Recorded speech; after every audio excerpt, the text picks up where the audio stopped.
This is the ceremony area for the Prado Ballroom in Balboa Park. Actually, any Prado site you can use this ceremony area. The loggia room as well.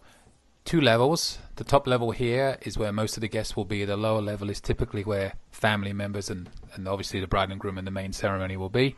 In the corner over there you would set up drinks before the ceremony, maybe a sign-in table and a gift table, as you can see right there we have. That's actually the Prado restaurant behind you. That's some pictures set out of family members and everything right there. Guests would enter down those stairs. There's a drink station.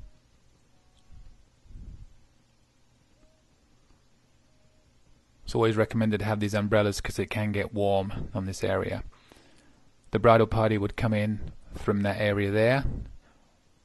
On that side, you'd line them all up over there. They'd walk in and down the aisle. It's actually pretty good to have bridesmaids and groomsmen come in together here because they can pair off at the bottom as they walk down. As you'll see here, bridesmaids can go to the left, groomsmen can go to the right, and it's pretty cool to pair off down the stairs. Either way, around that little pole at the bottom there.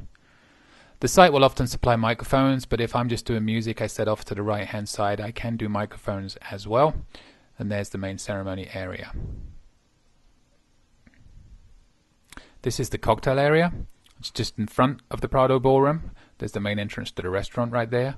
I set up a couple of wireless speakers outside of here so that the same music is playing when you walk into the main room from the cocktail hour. As you can see, they'll have seats, little belly bars, and little seats and tables spread out everywhere. There'll be a bar outside here that they'll move in after the cocktail hour. And there's a second of my wireless speakers that we have outside. It's nice to do a group picture from this area as well. The photographer can go up to the top level and we can gather everybody together. They can just look down and take a quick snap. And there's the entry into the main ballroom. So this is the main ballroom. This particular day they set me up on the stage, but very often I'll be set up on the ground level right in front of the stage. But I always put my speakers up on the stage. The site provides some uplights around the walls, but I can always bring in some extra uplights. Mine are exactly the same lights that they use, so we can make them look identical. I had dance lights this day, a monogram, and I had uplights. And we did a slideshow. They have a nice screen that drops down onto that stage, and I can put my projector. I have a really nice projector will go on the stage, and it does not have to go on the dance floor. There's a wireless speaker in the corner over there that we'll put around the room, just so we get that surround sound effect during dinner. As you can tell, this was a really nice wedding that we had today. The bar came in and went right about there in front of that, where that white table is. This is where the bride and groom were, and behind them we have the cake, and that leads out into the patio area. As I mentioned, I had a monogram, and I put the light actually up there and shone it down onto the dance floor. It looked really nice.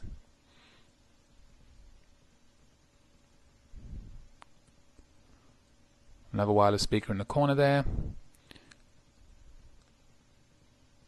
You're not going to get better food and better service than you get at the Prado. It's a really nice site. Comfortably fits 150 to 200 people. And again, normally I'll set up at the bottom of that little stairway, but today they had me up on the stage. And then one last thing of those uplights, a little bit later on, when we got them going, I switched the settings on them to make them move to the beat of the music. As you can see, it looks pretty cool. So this is the Prado Ballroom, Balboa Park.